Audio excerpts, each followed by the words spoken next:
que j'ai formé pendant une année.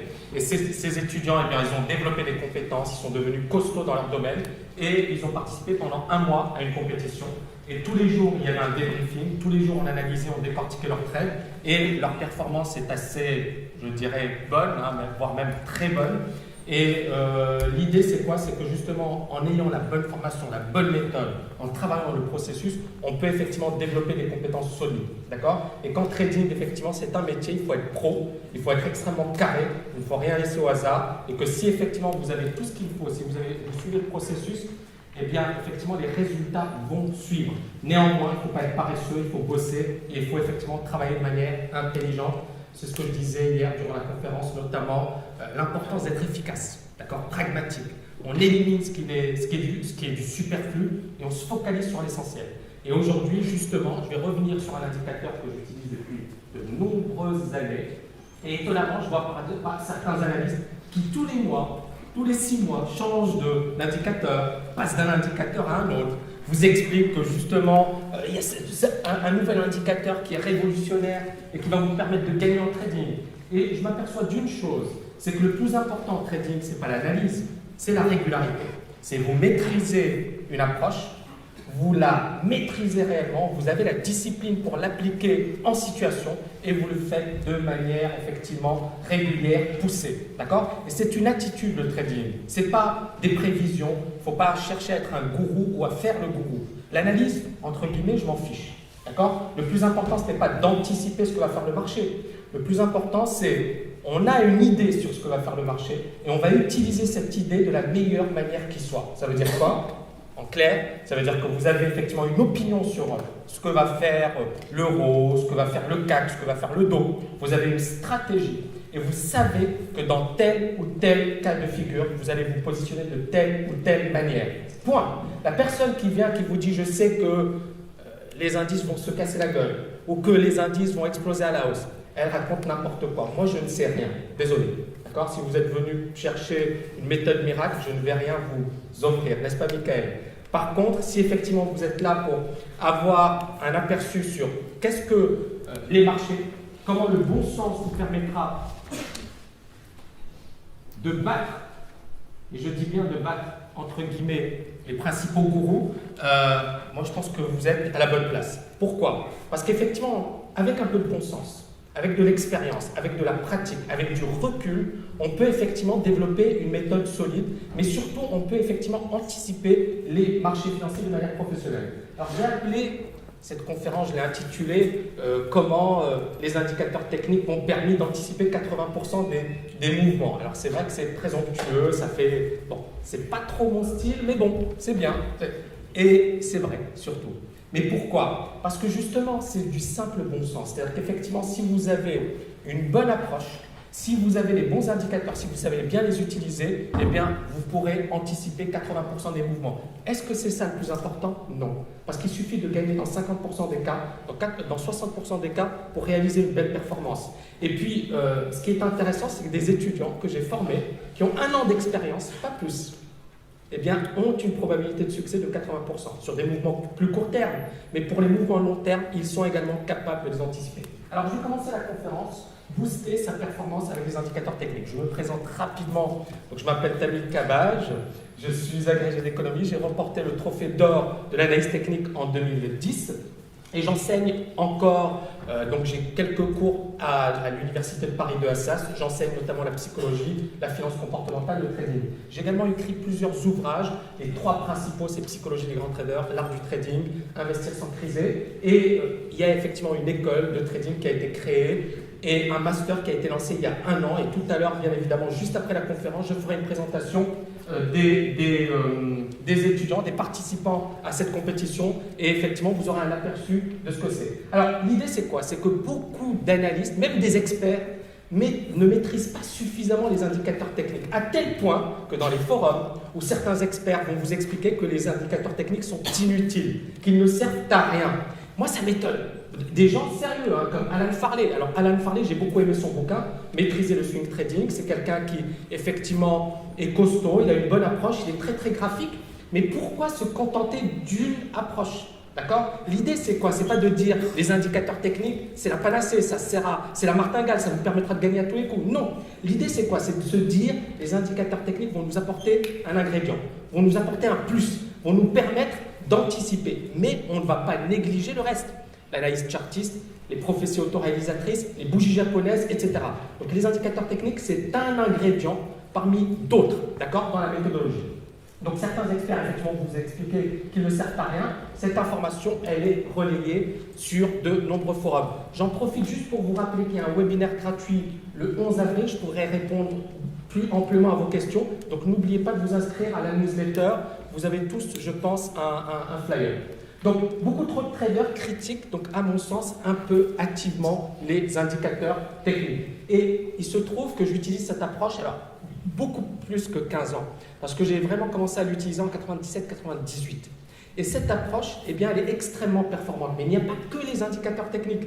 L'idée, c'est quoi? C'est de se dire que dans un marché, on a souvent des phases d'euphorie à la hausse et des phases de panique à la baisse. Et l'idée, c'est que les indicateurs techniques vont vous permettre de cerner cette psychologie. D'accord? Lorsqu'on a un excès à la hausse, eh bien, les indicateurs techniques vont vous permettre de cadrer. Tac, on a l'excès. Attention, le marché risque de baisser. Il ne va pas baisser, il risque de baisser. Et donc, ça vous donne un élément. Et inversement, lorsque vous avez un mouvement de panique, le marché baisse fortement, là, vous arrivez effectivement à déceler des retournements. Et on va étudier plusieurs cas aujourd'hui. Il y a 80 slides, donc je vais essayer d'aller super vite. Mais il y a beaucoup de cas d'école qu'on va étudier. Donc, dans cette conférence, je vais justement vous révéler la puissance du RSI. Donc, ce que vous devez absolument maîtriser sur les indicateurs techniques. Donc, est-ce qu'il y a beaucoup de personnes ici qui ont lu mon livre L'art du trading? Waouh, super! Donc, déjà les étudiants, bravo.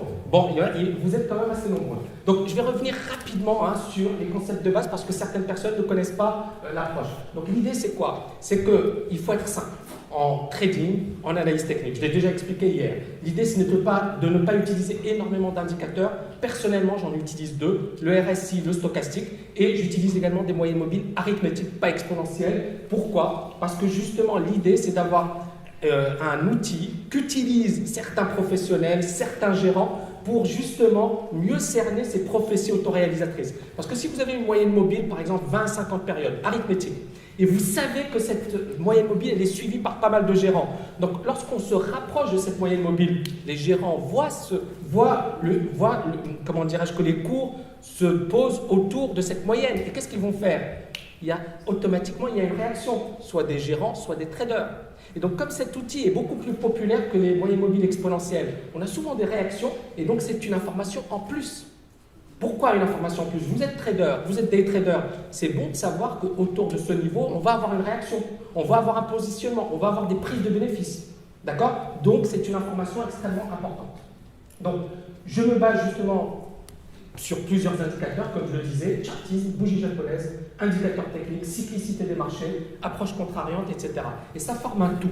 L'idée, c'est que dans chaque configuration de marché, on est capable de dire c'est bon, c'est pas bon, j'y vais pas, je suis plutôt acheteur, plutôt vendeur. L'idée, c'est de cerner le marché, d'accord? On a effectivement pour chaque configuration de marché un scénario favori, une alternative, et on sait ce que l'on va faire. Est-ce qu'on va mettre le paquet? Est-ce qu'on va miser gros, ou est-ce qu'on va être beaucoup plus prudent, beaucoup plus conservateur, beaucoup plus attentiste? Hier, je vous avais parlé de la bougie de contrôle, pour ceux qui ont assisté à la conférence, et vous avez vu, cet outil, il est super simple et super efficace. C'est-à-dire, il suffit d'un seul outil, vous le maîtrisez bien, et vous avez déjà un avantage, parce que beaucoup vont s'amuser à acheter, à vendre, alors que le marché fait du surplace. Et vous êtes à l'écart.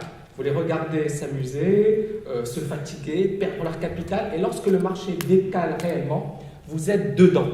Le plus important, c'est la discipline. On voit bien l'importance de la psychologie et on voit bien que ces outils vont vous apporter un plus. D'accord? Ce sont des ingrédients. Ils vont vous apporter effectivement des éléments. À vous d'avoir l'approche qui va avec. Donc, bien évidemment, quand je parle de faire partie des top 20, c'est-à-dire qu'en maîtrisant ces indicateurs techniques, je peux vous garantir, et revenez me voir si ce n'est pas le cas, que vous battrez les meilleurs experts, les meilleurs bourreaux de la planète. Je sais que certains étudiants de Dauphine les ont battus. En 2009, j'avais donc donné un examen à mes étudiants. Je leur avais demandé de me faire une prévision sur le CAC 40, sur les principaux indices, etc. Et ils étaient haussiers. En 2009, 2 tiers des experts de Wall Street étaient baissiers. Étonnant. Pourtant, les indicateurs techniques étaient haussiers. Et c'est très important parce que pourquoi? Parce qu'on avait une psychologie dominante baissière, la plupart des opérateurs étaient baissiers et les indicateurs techniques étaient haussiers. Et quand vous avez ce type d'information, ça vous donne effectivement pas mal de choses.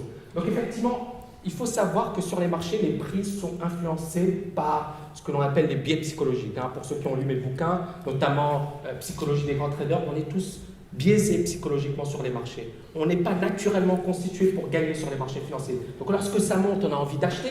Lorsque ça baisse, on a envie de vendre, d'accord? Et donc, je le vois avec mes étudiants. Et je vois lorsqu'on a des petites bougies vertes, il y en a qui me disent j'ai envie d'acheter. Lorsque ça baisse, j'ai envie de vendre. Et on voit bien l'importance, effectivement, d'avoir du recul par rapport à l'information, d'avoir des niveaux et de savoir ce qu'il faut faire. Il faut être stratège sur les marchés. C'est à vous d'imposer et de poser vos niveaux. Ce n'est pas au marché de vous dire ce que vous devez faire. C'est à vous de dire, voilà, dans tel ou tel cas de figure, je vais faire telle ou telle chose. Et lorsque le marché décale dans tel ou tel sens, vous êtes déjà préparé psychologiquement. Vous savez déjà ce que vous allez faire.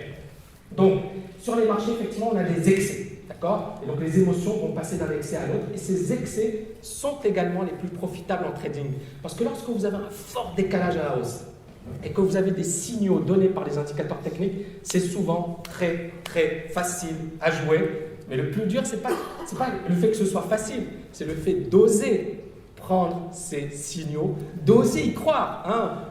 Récemment, mes étudiants, il y en a pas mal qui ont cartonné sur le yen. Vous savez que le yen a fortement baissé. Donc ils ont cartonné sur l'euro yen, sur le dollar yen, etc. Sur le plan technique, c'était parfait. C'était un magnifique marché. D'accord? Il fallait juste y croire.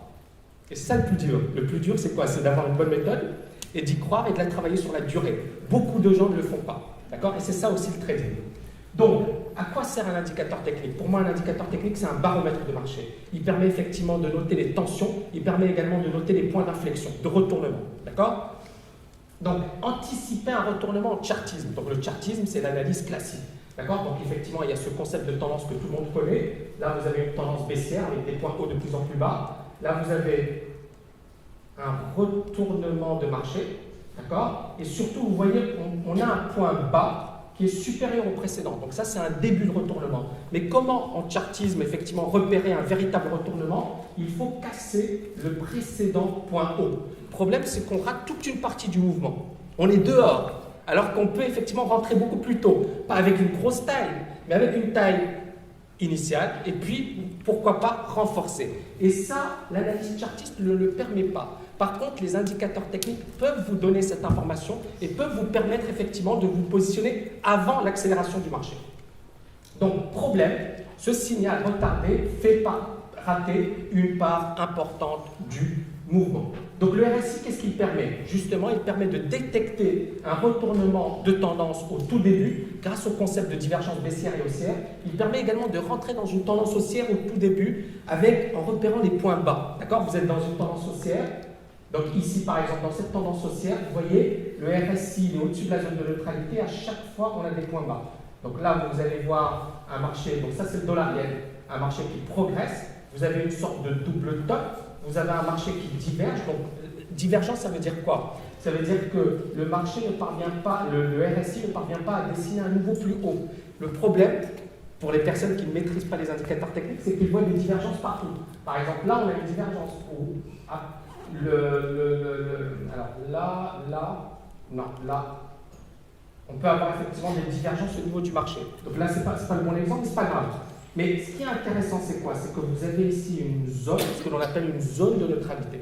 D'accord? Et lorsque le marché est au-dessus, c'est plutôt haussier. Lorsque le marché est en dessous, c'est plutôt baissier. Et donc là, vous voyez effectivement des points hauts. Et surtout, vous voyez un marché qui diverge, qui casse et qui fait un pullback. D'accord? Et ce pullback nous donne un point d'entrée au niveau du timing. Donc ça, c'est déjà très important. Et beaucoup de gens, malheureusement, ne savent pas l'utiliser. Pourquoi? Parce que dès qu'on a une légère cassure, ils se disent c'est vendeur. Non, il faut attendre une confirmation. Il faut attendre de voir comment le marché va se comporter et est-ce qu'il va réellement casser. On va en reparler tout à l'heure.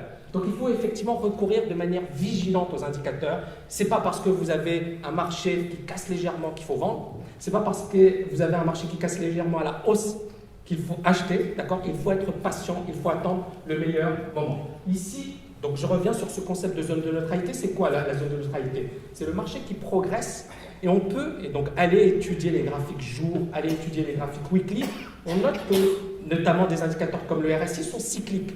Et donc ils progressent, ils déclinent, ils progressent, ils déclinent, et à chaque fois, il arrive sur cette zone de neutralité. Je ne vais pas rentrer ici trop dans les détails, parce que ça ne sert à rien, mais ce qui est important de retenir, c'est quoi? C'est que c'est une zone d'équilibre.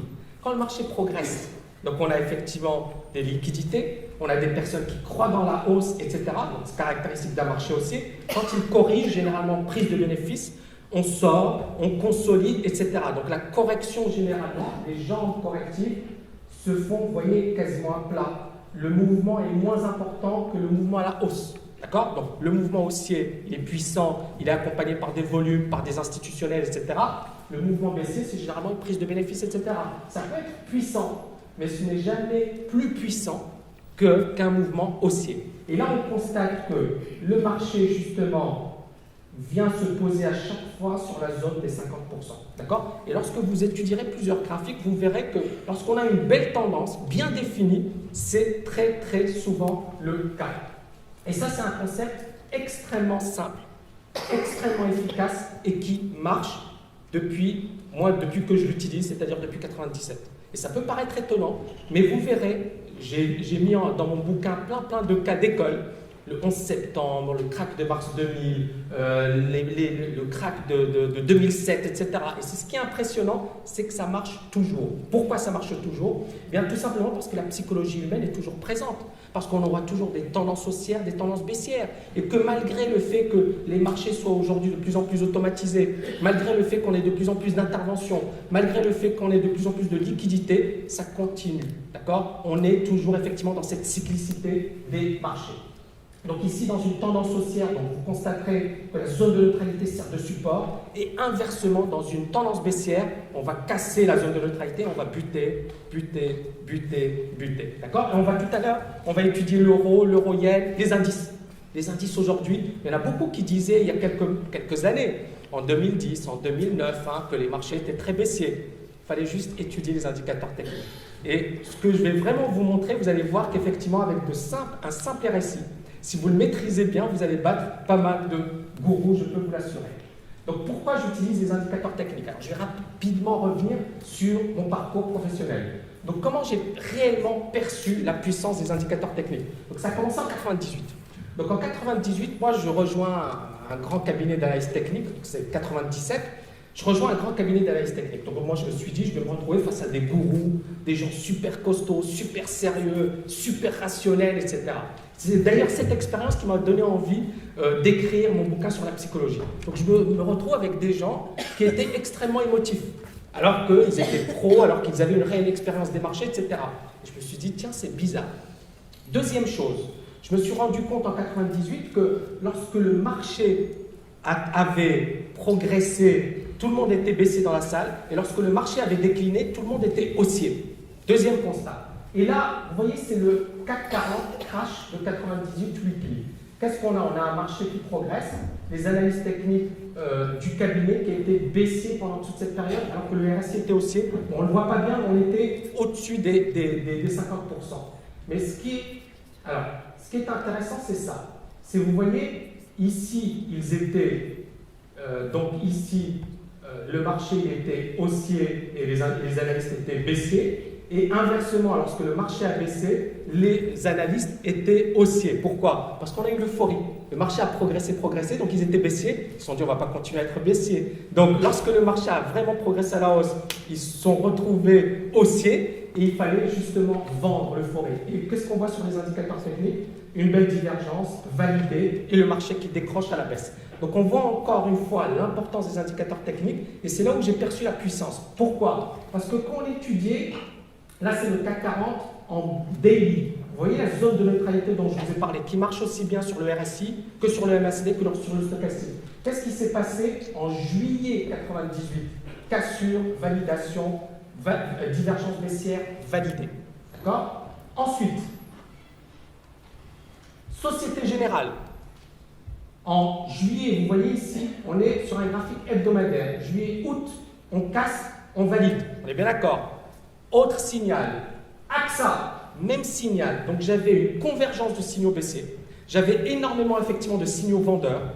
Et cette convergence de signaux m'a poussé justement à être baissier. Et le fait que tous les analystes soient haussiers, pour moi, ça m'a conforté dans mon idée. C'est quoi? C'est que justement, vous avez cette psychologie, cette euphorie, ce comportement moutonnier. Tout le monde à un certain moment est haussier. Et c'est là où justement les indicateurs techniques vont vous servir à être contrariant, à vous dire, là, il ne faut pas effectivement être dans le sens de la foule. Et il faut justement prendre effectivement le côté inverse.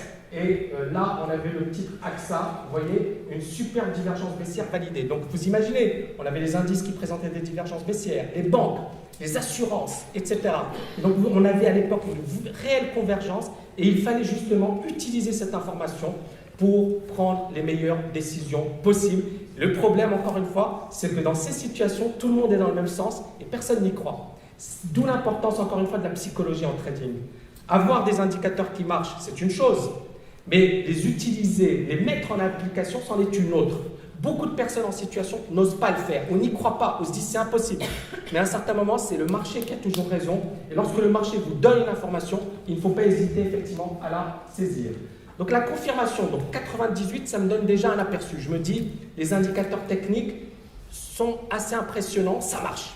Et puis, bon, je me suis dit, et encore une fois, j'ai eu un doute. Je me suis dit peut-être que ça ne va pas se reproduire. On est d'accord, c'est-à-dire ça marche, ça a marché en 98, pourquoi ça se reproduira en 2000? Mais en 2000, effectivement, on a une bulle spéculative. À l'époque, je travaillais dans une start-up Internet, et ce qui est incroyable, c'est que j'avais refusé un boulot à la Société Générale pour travailler dans une start-up, tout comme les personnes qui étaient dans le local dans lequel je travaillais. Il y avait des personnes diplômées des meilleures écoles, d'HEC, Polytechnique, etc. Et ces personnes avaient refusé de travailler dans des grandes entreprises parce qu'à l'époque, tout le monde pensait que les startups, c'était l'avenir. Et donc, j'ai fait comme les autres. J'ai travaillé dans une startup. Et c'était une bulle spéculative. Donc, moi aussi, j'ai été victime de cette psychologie. Moi aussi, j'ai été victime de ces biais psychologiques, de ces comportements moutonniers. Mais je ne regrette pas cette expérience. Et donc, il se trouve qu'à l'époque, on a un marché qui progresse fortement. Et on a des gourous qui nous disent le Dow va monter à 100 000. Et à l'époque, j'ai donné ma première conférence au Salon de l'analyse technique. Donc à l'époque, effectivement, mars 2000, je donne ma conférence. Est-ce que je dis que je suis baissier? Non, ce que je disais à l'époque, c'était que justement, le marché était autour d'une zone critique et que si effectivement on cassait, ça allait pas être bon du tout. Et donc là, je vous présente le graphique que j'avais utilisé au Salon de l'analyse technique en mars 2000. Vous voyez ici, on a une super divergence baissière. Est-ce qu'elle a été validée? Pas encore. Pourquoi? Parce que vous voyez, on était au-dessus de la zone de neutralité. Donc, pour valider un signal vendeur, il faut justement casser la zone de neutralité.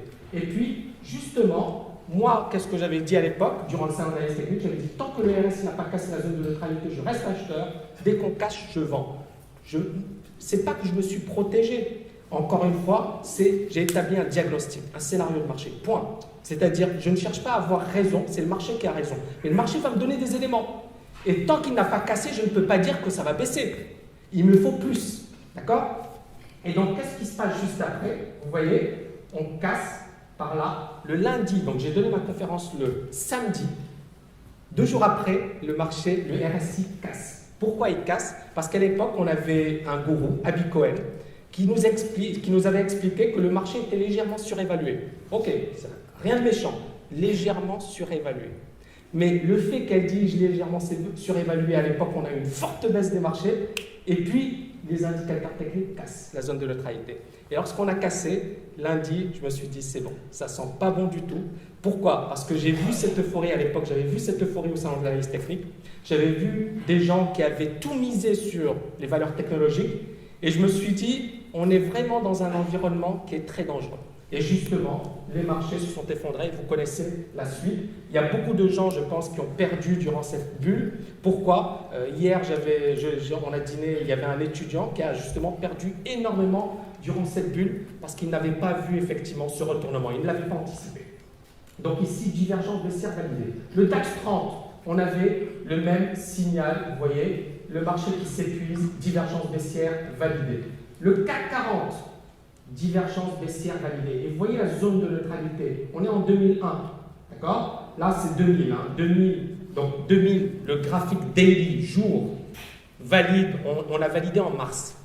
Le graphique weekly, c'est-à-dire plus long, plus lourd, d'accord, il valide au mois d'octobre, d'accord, d'octobre, novembre, on est en dessous de la zone de neutralité. Puis regardez la zone de neutralité, on est en dessous en 2001, 2002, 2003.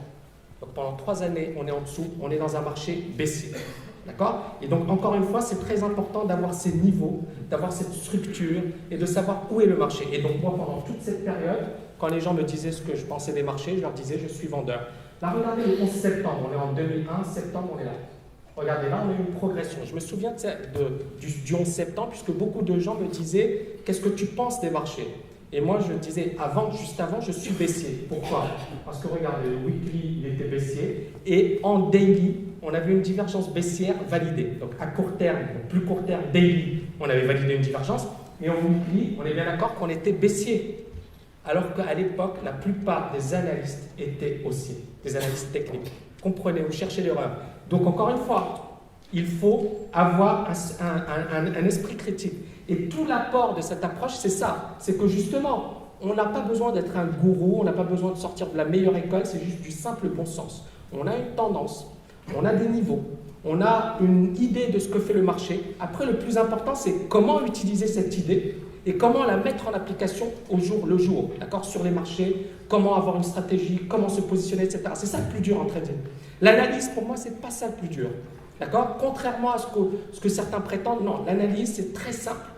On a un sens, on a des indications qui sont données. Le plus dur, c'est se positionner, le bon timing, gérer sa position, prendre ses bénéfices, renforcer sa position, etc. Savoir quand ne pas se positionner. C'est ça le trading, c'est ça ce qui est le plus dur. Ce n'est pas le fait de se dire, je vais analyser. L'analyse, c'est quelque chose, au bout de 2-3 mois, vous pouvez devenir très bon en analyse.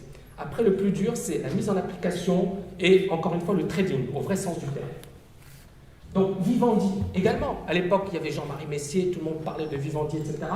Super divergence baissière validée. Vous voyez, c'est un graphique mensuel, très très lourd. Et ça, c'est extrêmement intéressant parce qu'à l'époque, beaucoup d'actionnaires, finalement, ont perdu des fortunes sur Vivendi. Il y a eu même des procès, etc. Mais il suffisait d'aller sur un RSI classique, d'accord, et de voir que le marché était en phase de retournement. Et dans mon livre L'art du trading, il y a plein de cas d'école. Hein. Donc, c'est pas encore une fois, il y a un historique qui est assez impressionnant avec plein de configurations. Moi, ce que je dis toujours, c'est pourquoi faire compliqué? Si on a un système qui est extrêmement efficace, pourquoi en changer tous les 3 mois? Et ce système, depuis 1997, depuis que je l'utilise, est extrêmement efficace.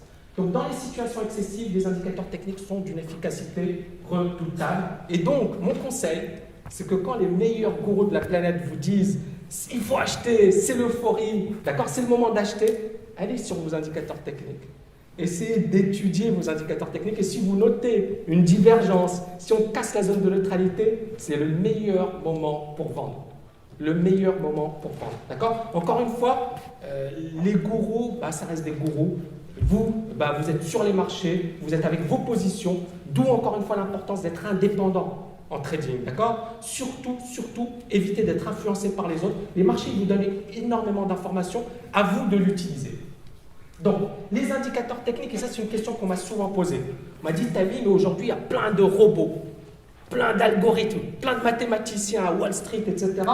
Est-ce que ça reste efficace? Je me suis posé la question. Je me suis dit, finalement, ils ont peut-être raison. Les marchés ont changé. Structurellement, les marchés ont changé. Les marchés d'aujourd'hui n'ont rien à voir avec les marchés d'il y a 10 ans, d'il y a 20 ans, etc. Et ce qui est incroyable, c'est qu'à l'époque du Dow Jones, on n'avait pas, en 1929, le crack de 1929, il n'y avait pas d'indicateur technique. Et j'avais étudié les indicateurs techniques à l'époque, et on avait une belle divergence validée. Ce qui est incroyable, alors qu'à l'époque, on n'avait pas. Mais pourquoi? Encore une fois, le concept de divergence, c'est très simple.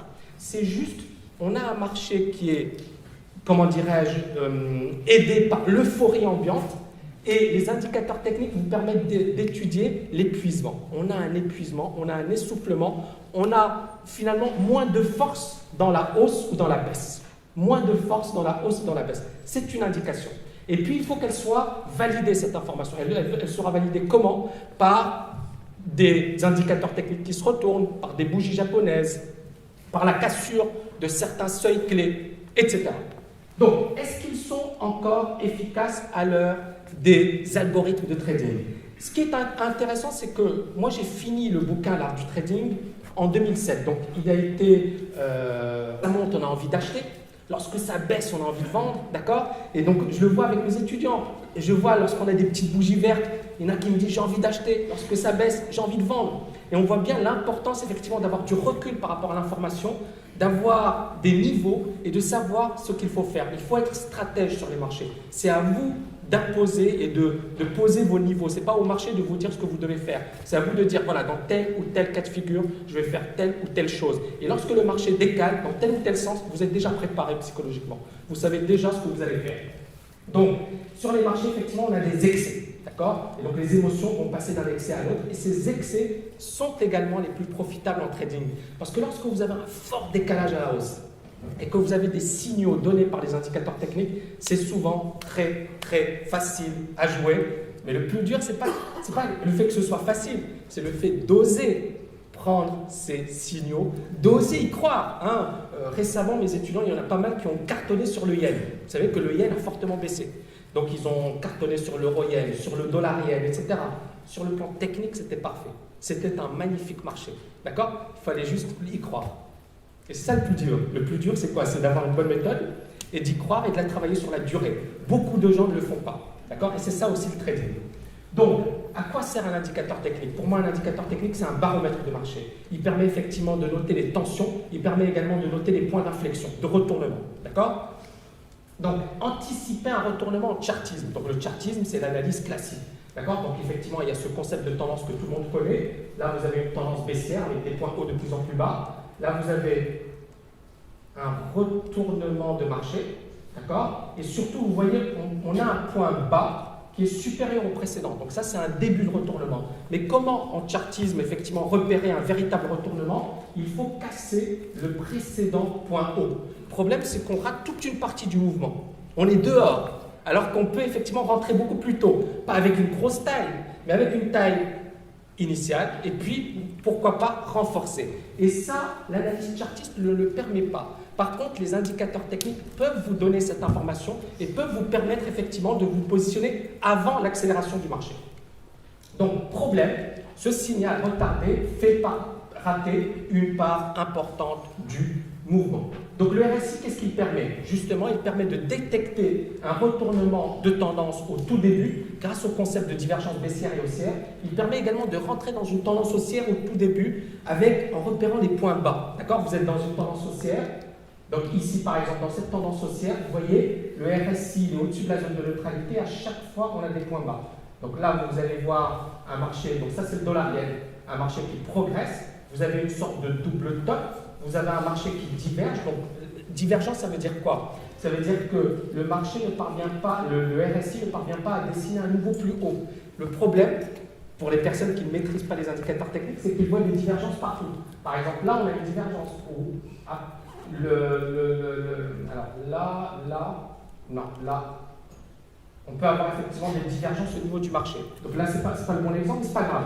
Mais ce qui est intéressant, c'est quoi? C'est que vous avez ici une zone, ce que l'on appelle une zone de neutralité. D'accord? Et lorsque le marché est au-dessus, c'est plutôt haussier. Lorsque le marché est en dessous, c'est plutôt baissier. Et donc là, vous voyez effectivement des points hauts. Et surtout, vous voyez un marché qui diverge, qui casse et qui fait un pullback. D'accord? Et ce pullback nous donne un point d'entrée au niveau du timing. Donc ça, c'est déjà très très important et beaucoup de gens, malheureusement, ne savent pas l'utiliser. Pourquoi? Parce que dès qu'on a une légère cassure, ils se disent c'est vendeur. Non, il faut attendre une confirmation, il faut attendre de voir comment le marché va se comporter et est-ce qu'il va réellement casser. On va en reparler tout à l'heure. Donc il faut effectivement recourir de manière vigilante aux indicateurs. Ce n'est pas parce que vous avez un marché qui casse légèrement qu'il faut vendre. Ce n'est pas parce que vous avez un marché qui casse légèrement à la hausse qu'il faut acheter, d'accord? Il faut être patient, il faut attendre le meilleur moment. Ici, donc je reviens sur ce concept de zone de neutralité. C'est quoi la zone de neutralité? C'est le marché qui progresse et on peut donc aller étudier les graphiques jour, aller étudier les graphiques weekly. On note que notamment des indicateurs comme le RSI sont cycliques et donc ils progressent, ils déclinent, ils progressent, ils déclinent et à chaque fois il arrive sur cette zone de neutralité. Je ne vais pas rentrer ici trop dans les détails parce que ça ne sert à rien. Mais ce qui est important de retenir, c'est quoi? C'est que c'est une zone d'équilibre. Quand le marché progresse, donc on a effectivement des liquidités, on a des personnes qui croient dans la hausse, etc. Donc c'est caractéristique d'un marché haussier. Quand il corrige, généralement prise de bénéfice, on sort, on consolide, etc. Donc la correction, généralement, les jambes correctives se font, vous voyez, quasiment à plat. Le mouvement est moins important que le mouvement à la hausse. D'accord? Donc le mouvement haussier, il est puissant, il est accompagné par des volumes, par des institutionnels, etc. Le mouvement baissier, c'est généralement une prise de bénéfice, etc. Ça peut être puissant, mais ce n'est jamais plus puissant qu'un mouvement haussier. Et là, on constate que le marché, justement, vient se poser à chaque fois sur la zone des 50%. D'accord? Et lorsque vous étudierez plusieurs graphiques, vous verrez que lorsqu'on a une belle tendance bien définie, c'est très très souvent le cas. Et ça, c'est un concept extrêmement simple, extrêmement efficace et qui marche depuis que je l'utilise, c'est-à-dire depuis 1997. Et ça peut paraître étonnant, mais vous verrez, j'ai mis dans mon bouquin plein de cas d'école. Le 11 septembre, le crack de mars 2000, le crack de 2007, etc. Et c'est ce qui est impressionnant, c'est que ça marche toujours. Pourquoi ça marche toujours? Eh bien, tout simplement parce que la psychologie humaine est toujours présente. Parce qu'on aura toujours des tendances haussières, des tendances baissières. Et que malgré le fait que les marchés soient aujourd'hui de plus en plus automatisés, malgré le fait qu'on ait de plus en plus d'interventions, malgré le fait qu'on ait de plus en plus de liquidités, ça continue. D'accord? On est toujours effectivement dans cette cyclicité des marchés. Donc ici, dans une tendance haussière, donc vous constaterez que la zone de neutralité sert de support, et inversement, dans une tendance baissière, on va casser la zone de neutralité, on va buter. D'accord? Et on va tout à l'heure, on va étudier l'euro-yen, les indices. Les indices aujourd'hui, il y en a beaucoup qui disaient il y a quelques années, en 2010, en 2009, que les marchés étaient très baissiers. Il fallait juste étudier les indicateurs techniques. Et ce que je vais vraiment vous montrer, vous allez voir qu'effectivement, avec un simple RSI, si vous le maîtrisez bien, vous allez battre pas mal de gourous, je peux vous l'assurer. Donc pourquoi j'utilise les indicateurs techniques? Alors je vais rapidement revenir sur mon parcours professionnel. Donc comment j'ai réellement perçu la puissance des indicateurs techniques? Donc ça a commencé en 98. Donc en 98, moi je rejoins un grand cabinet d'analyse technique, c'est 97. Je rejoins un grand cabinet d'analyse technique. Donc moi je me suis dit, je vais me retrouver face à des gourous, des gens super costauds, super sérieux, super rationnels, etc. C'est d'ailleurs cette expérience qui m'a donné envie d'écrire mon bouquin sur la psychologie. Donc je me retrouve avec des gens qui étaient extrêmement émotifs, alors qu'ils étaient pros, alors qu'ils avaient une réelle expérience des marchés, etc. Et je me suis dit, tiens, c'est bizarre. Deuxième chose, je me suis rendu compte en 98 que lorsque le marché avait progressé, tout le monde était baissé dans la salle, et lorsque le marché avait décliné, tout le monde était haussier. Deuxième constat. Et là, vous voyez, c'est le CAC 40 crash de 98 repli. Qu'est-ce qu'on a? On a un marché qui progresse, les analyses techniques du cabinet qui a été baissier pendant toute cette période, alors que le RSI était haussier. On ne le voit pas bien, mais on était au-dessus des 50%. Mais ce qui est intéressant, c'est ça. C'est, vous voyez, ici, ils étaient, donc ici, le marché était haussier et les analystes étaient baissiers. Et inversement, lorsque le marché a baissé, les analystes étaient haussiers. Pourquoi? Parce qu'on a eu l'euphorie. Le marché a progressé, donc ils étaient baissiers. Ils se sont dit, on ne va pas continuer à être baissiers. Donc, lorsque le marché a vraiment progressé à la hausse, ils se sont retrouvés haussiers et il fallait justement vendre l'euphorie. Et qu'est-ce qu'on voit sur les indicateurs techniques? Une belle divergence validée et le marché qui décroche à la baisse. Donc, on voit encore une fois l'importance des indicateurs techniques et c'est là où j'ai perçu la puissance. Pourquoi? Parce que quand on étudiait, là, c'est le CAC 40 en daily. Vous voyez la zone de neutralité dont je vous ai parlé, qui marche aussi bien sur le RSI que sur le MACD que sur le stochastique. Qu'est-ce qui s'est passé en juillet 98? Cassure, validation, divergence baissière validée. D'accord? Ensuite, Société Générale. En juillet, vous voyez ici, on est sur un graphique hebdomadaire. Juillet, août, on casse, on valide. On est bien d'accord? Autre signal, AXA, même signal. Donc j'avais une convergence de signaux baissiers. J'avais énormément effectivement de signaux vendeurs. Et cette convergence de signaux m'a poussé justement à être baissier. Et le fait que tous les analystes soient haussiers, pour moi, ça m'a conforté dans mon idée. C'est quoi? C'est justement, vous avez cette psychologie, cette euphorie, ce comportement moutonnier. Tout le monde à un certain moment est haussier. Et c'est là où justement les indicateurs techniques vont vous servir à être contrariant, à vous dire il ne faut pas effectivement être dans le sens de la foule, et il faut justement prendre effectivement le côté inverse. Et là, on avait le titre AXA, vous voyez, une super divergence baissière validée. Donc vous imaginez, on avait les indices qui présentaient des divergences baissières, les banques, les assurances, etc. Et donc on avait à l'époque une réelle convergence, et il fallait justement utiliser cette information pour prendre les meilleures décisions possibles. Le problème, encore une fois, c'est que dans ces situations, tout le monde est dans le même sens et personne n'y croit. D'où l'importance, encore une fois, de la psychologie en trading. Avoir des indicateurs qui marchent, c'est une chose, mais que j'ai formé pendant une année. Et ces étudiants, eh bien, ils ont développé des compétences, ils sont devenus costauds dans leur domaine et ils ont participé pendant un mois à une compétition. Et tous les jours, il y avait un débriefing, tous les jours, on analysait, on décortiquait leurs trades et leur performance est assez, je dirais, bonne, voire même très bonne. Et l'idée, c'est quoi? C'est que justement, en ayant la bonne formation, la bonne méthode, en travaillant le processus, on peut effectivement développer des compétences solides. D'accord? Et quand trading, effectivement, c'est un métier, il faut être pro, il faut être extrêmement carré, il ne faut rien laisser au hasard. Et que si effectivement vous avez tout ce qu'il faut, si vous suivez le processus, eh bien, effectivement, les résultats vont suivre. Néanmoins, il ne faut pas être paresseux, il faut bosser et il faut effectivement travailler de manière intelligente. C'est ce que je disais hier durant la conférence, notamment l'importance d'être efficace, d'accord, pragmatique.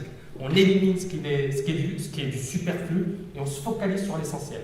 Et aujourd'hui, justement, je vais revenir sur un indicateur que j'utilise depuis de nombreuses années.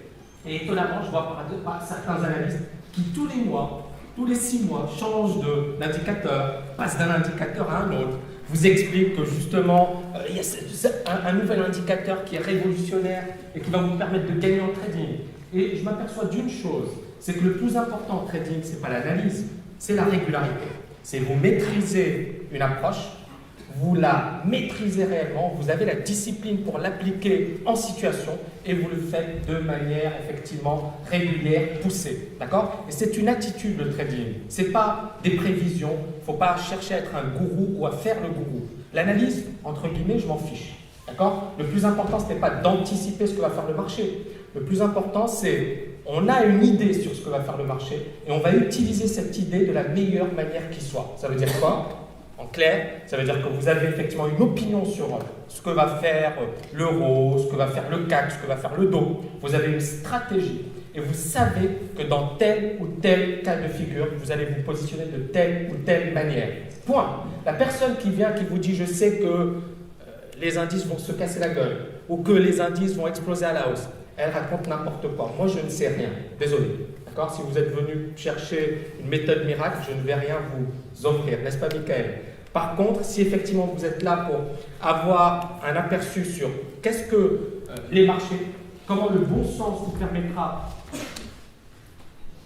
de battre, et je dis bien de battre entre guillemets les principaux gourous, moi je pense que vous êtes à la bonne place. Pourquoi? Parce qu'effectivement, avec un peu de bon sens, avec de l'expérience, avec de la pratique, avec du recul, on peut effectivement développer une méthode solide, mais surtout on peut effectivement anticiper les marchés financiers de manière professionnelle. Alors j'ai appelé cette conférence, je l'ai intitulée comment les indicateurs techniques m'ont permis d'anticiper 80% des mouvements. Alors c'est vrai que c'est très onctueux, ça fait... Bon, c'est pas trop mon style, mais bon, c'est bien. Et c'est vrai, surtout. Mais pourquoi? Parce que justement, c'est du simple bon sens. C'est-à-dire qu'effectivement, si vous avez une bonne approche, si vous avez les bons indicateurs, si vous savez bien les utiliser, eh bien, vous pourrez anticiper 80% des mouvements. Est-ce que c'est ça le plus important? Non. Parce qu'il suffit de gagner dans 50% des cas, dans 60% des cas, pour réaliser une belle performance. Et puis, ce qui est intéressant, c'est que des étudiants que j'ai formés, qui ont 1 an d'expérience, pas plus, eh bien, ont une probabilité de succès de 80% sur des mouvements plus court terme. Mais pour les mouvements long terme, ils sont également capables de les anticiper. Alors, je vais commencer la conférence, booster sa performance avec des indicateurs techniques. Je me présente rapidement. Donc, je m'appelle Tamil Kabaj, je suis agrégé d'économie, j'ai remporté le trophée d'or de l'analyse technique en 2010.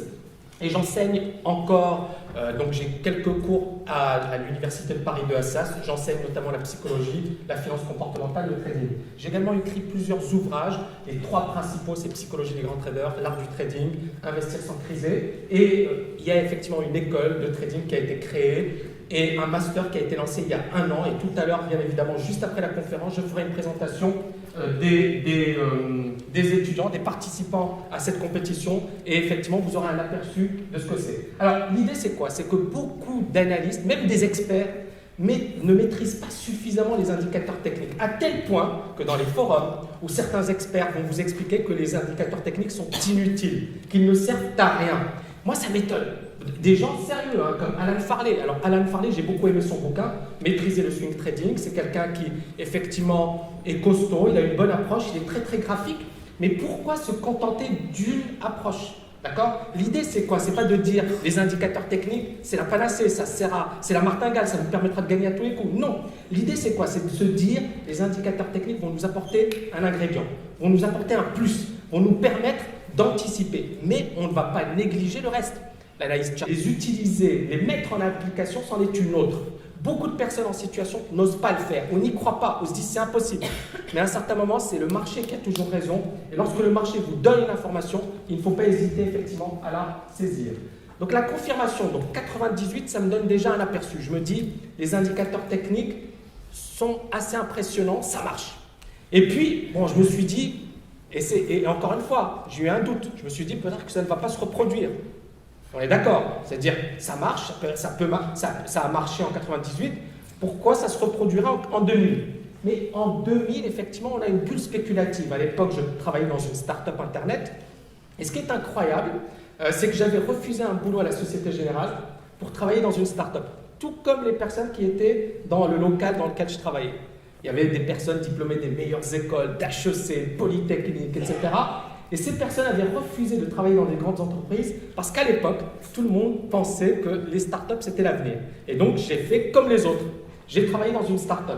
Et c'était une bulle spéculative. Donc, moi aussi, j'ai été victime de cette psychologie. Moi aussi, j'ai été victime de ces biais psychologiques, de ces comportements moutonniers. Mais je ne regrette pas cette expérience. Et donc, il se trouve qu'à l'époque, on a un marché qui progresse fortement. Et on a des gourous qui nous disent le Dow va monter à 100 000. Et à l'époque, j'ai donné ma première conférence au Salon de l'analyse technique. Donc à l'époque, effectivement, mars 2000, je donne ma conférence. Est-ce que je dis que je suis baissier? Non, ce que je disais à l'époque, c'était que justement, le marché était autour d'une zone critique et que si effectivement on cassait, ça allait pas être bon du tout. Et donc là, je vous présente le graphique que j'avais utilisé au Salon de l'analyse technique en mars 2000. Vous voyez ici, on a une super divergence baissière. Est-ce qu'elle a été validée? Pas encore. Pourquoi? Parce que vous voyez, on était au-dessus de la zone de neutralité. Donc, pour valider un signal vendeur, il faut justement casser la zone de neutralité. Et puis, justement, moi, qu'est-ce que j'avais dit à l'époque, durant le salon de l'analyse technique? J'avais dit, tant que le RSI n'a pas cassé la zone de neutralité, je reste acheteur. Dès qu'on casse, je vends. C'est pas que je me suis protégé. Encore une fois, j'ai établi un diagnostic, un scénario de marché, point. C'est-à-dire, je ne cherche pas à avoir raison, c'est le marché qui a raison. Mais le marché va me donner des éléments. Et tant qu'il n'a pas cassé, je ne peux pas dire que ça va baisser. Il me faut plus. D'accord? Et donc, qu'est-ce qui se passe juste après? Vous voyez, on casse par là le lundi. Donc, j'ai donné ma conférence le samedi. 2 jours après, le marché, le RSI casse. Pourquoi il casse? Parce qu'à l'époque, on avait un gourou, Abby Cohen, qui nous avait expliqué que le marché était légèrement surévalué. Ok, rien de méchant, légèrement surévalué. Mais le fait qu'elle dise légèrement surévalué, à l'époque, on a eu une forte baisse des marchés, et puis les indicateurs techniques cassent la zone de neutralité. Et lorsqu'on a cassé, lundi, je me suis dit, c'est bon, ça sent pas bon du tout. Pourquoi? Parce que j'ai vu cette euphorie à l'époque, j'avais vu cette euphorie au salon de l'analyse technique, j'avais vu des gens qui avaient tout misé sur les valeurs technologiques, et je me suis dit, on est vraiment dans un environnement qui est très dangereux. Et justement, les marchés se sont effondrés, vous connaissez la suite. Il y a beaucoup de gens, je pense, qui ont perdu durant cette bulle. Pourquoi? Hier, on a dîné, il y avait un étudiant qui a justement perdu énormément durant cette bulle parce qu'il n'avait pas vu effectivement ce retournement, il ne l'avait pas anticipé. Donc ici, divergence baissière validée. Le DAX 30, on avait le même signal, vous voyez, le marché qui s'épuise, divergence baissière validée. Le CAC 40, divergence baissière validée. Et vous voyez la zone de neutralité, on est en 2001, d'accord? Là, c'est 2000, hein, 2000. Donc 2000, le graphique daily, jour, valide, on l'a validé en mars. Le graphique weekly, c'est-à-dire plus long, plus lourd, d'accord? Il valide au mois d'octobre, d'accord? D'octobre, novembre, on est en dessous de la zone de neutralité. Puis regardez la zone de neutralité, on est en dessous en 2001, 2002, 2003. Donc pendant 3 années, on est en dessous, on est dans un marché baissier. D'accord? Et donc, encore une fois, c'est très important d'avoir ces niveaux, d'avoir cette structure et de savoir où est le marché. Et donc, moi, pendant toute cette période, quand les gens me disaient ce que je pensais des marchés, je leur disais, je suis vendeur. Là, regardez le 11 septembre, on est en 2001, septembre, on est là. Regardez, là, on a eu une progression. Je me souviens du 11 septembre, puisque beaucoup de gens me disaient, qu'est-ce que tu penses des marchés? Et moi, je disais, juste avant, je suis baissier. Pourquoi? Parce que regardez, le weekly, il était baissier. Et en daily, on avait une divergence baissière validée. Donc, à court terme, plus court terme, daily, on avait validé une divergence. Et en weekly, on est bien d'accord qu'on était baissier. Alors qu'à l'époque, la plupart des analystes étaient haussiers, des analystes techniques. Comprenez, vous cherchez l'erreur. Donc, encore une fois, il faut avoir un esprit critique.